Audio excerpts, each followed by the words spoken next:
It's me, PCPatientZero. I was just about to open the single thing that I have been living for these past 2 years? Yeah. I know you're thinking, what? You have interests outside of Shakespeare? And those interests are also unbelievably geeky? Yeah, that's right. But since I love you all so much, I'm still going to talk about Shakespeare. But first, you are going to be present at the very special opening of this game. Here we go, guys. You ready? Brace yourselves for the coolness. First of all, I'd like to thank my mother. Yeah, I know I have one of those.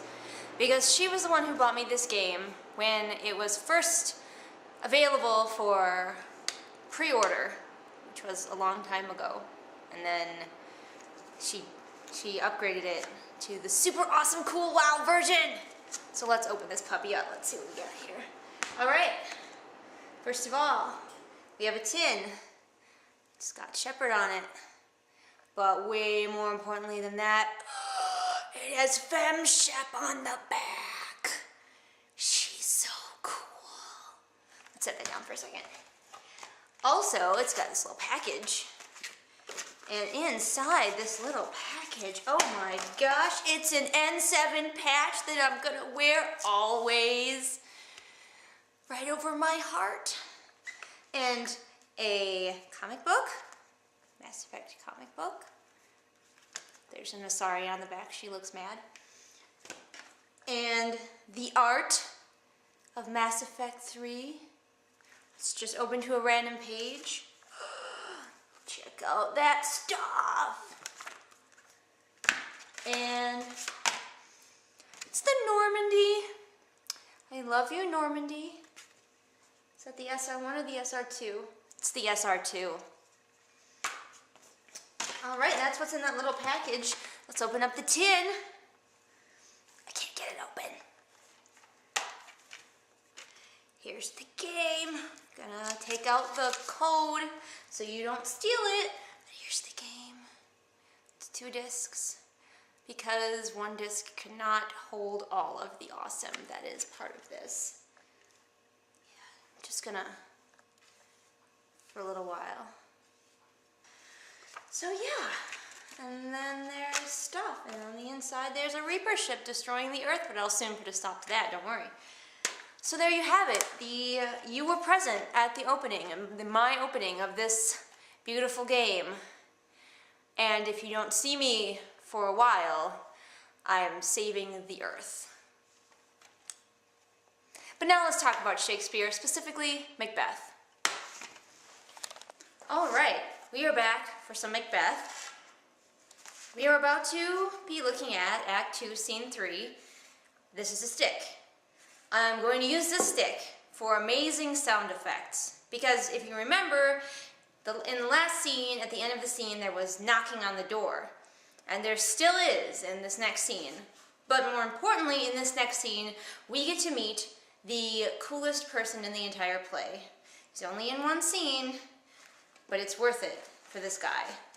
I am going to have to put on my PG-13 Shakespeare smut warning though, because yeah, I moved through the magic of television. I realized that where I was standing was really dark, so I know you all want to see my beautiful face. I still have a stick. Alright, Act 2, Scene 3. Here we meet the porter. Starts with knocking. The porter says, "Here's a knocking indeed. If a man were porter of Hellgate, he should have old turning the key. Knock, knock, knock. Who's there in the name of Beelzebub? Here's a farmer that hanged himself in the expectation of plenty. Come in time. Have napkins enough about you? Here you'll sweat for it. Knock, knock. Who's there in the other devil's name? Faith, here's an equivocator that could swear in both the scales against either scale, who committed the treason enough for God's sake, yet could not equivocate to heaven. Oh, come in, equivocator. Knock, knock, knock. Who's there? Faith, here's an English tailor, come hither for the stealing of French hose. Come in, tailor. Here you may roast your goose. Knock, knock, never quiet. What are you? But this place is too cold for hell. I'll devil porter it no further. I had thought to have let in some of all professions that go the primrose way to the everlasting bonfire. Anon, anon. And he finally opens the door. But you get a notion of the porter. He's really silly and he's also drunk. And he leaves them knocking on the door for a really long time to talk about who it might be. So I hope you enjoy all those fun characters that he came up with. I'm going to put this stick away now. The people that come in, finally, are Macbeth and Lennox. And the porter says, I pray you, remember the porter. And Macbeth is like, what you doing up so late? And the porter says, faith, sir, we were carousing till the second cock, and drink, sir, is a very provoker of three things. You're going to like this is funny. And Macbeth mistakenly asks, what three things does drink especially provoke? We all know where this is going. Marry, sir, nose painting, sleep, and urine. Lechery, sir, it provokes and unprovokes. It provokes the desire, but it takes away the performance. Therefore, much strength may be said to be an equivocator with lechery. It makes him and it mars him. It sets him to and it takes him off. It persuades him and disheartens him. Makes him stand to and not stand to.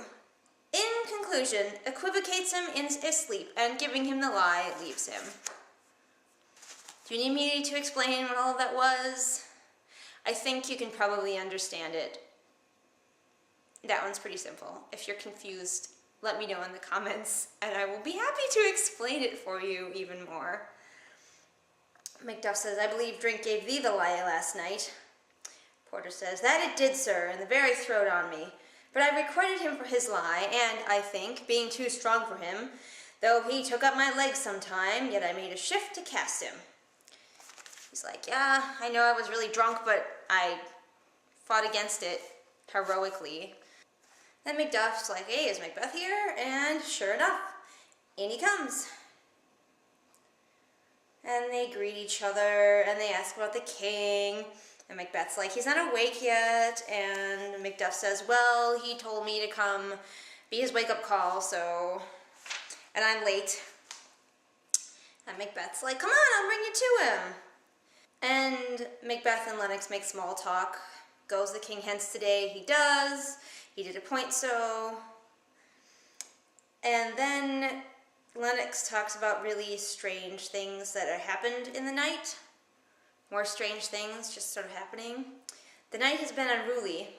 Where we lay, our chimneys were blown down, and, as they say, lamenting heard in the air strange screams of death, and prophesying with accents terrible of dire combustion and confused events, new hatched in the woeful time. The obscure bird clamoured the livelong night. Some say the earth was feverish and did shake. Macbeth's like, 'twas a rough night.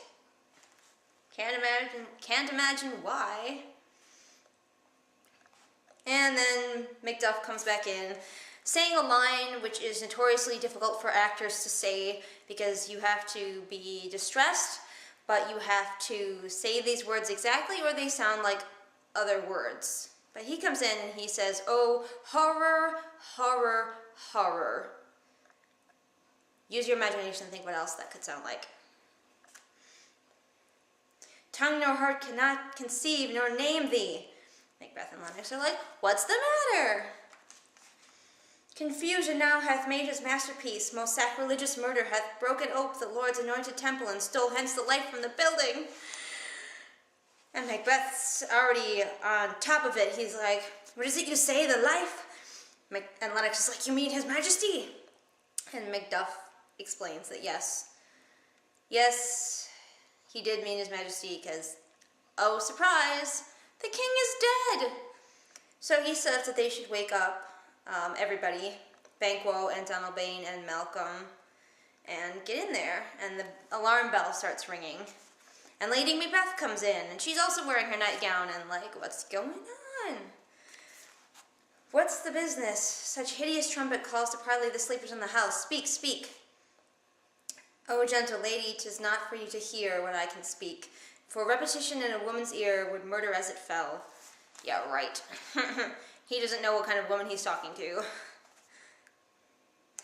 And Banquo comes in. Banquo, Banquo, our royal master's murdered. And Lady Macbeth, who's standing right there, is like, I heard you. You just said you weren't going to say it with me around, but oh well, whatever. She's like, whoa, alas, what, in our house? Oh, snap.